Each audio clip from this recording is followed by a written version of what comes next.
بیاین این تست کنکور رو تو 30 ثانیه حلش کنیم. قبلش دو تا رابطه هست که باید بلد باشید. یکی حجم کره است که برابر با 4/3 PR3 و یکی چگالیه که برابر با جرم تقسیم بر حجم. حالا ببینید سوال چی گفته. گفته که یه کره داریم که یه بخشی از داخلش خالیه، چگالیشو بهمون داده، جرمش هم بهمون داده، گفته که شعاعش چقدره. خب ما میدونیم که رو ضرب در وی برابر با ام.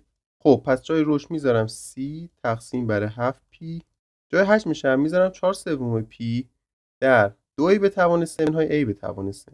این باید برابر با 4 بشه. حالا میام ساده سازیامو انجام میدم. پی با پی میره، 4 با 4 میره، اینجا میشه 7a3 برابر این 7ش با این 7 میره و این 3 هم با این 3 میره.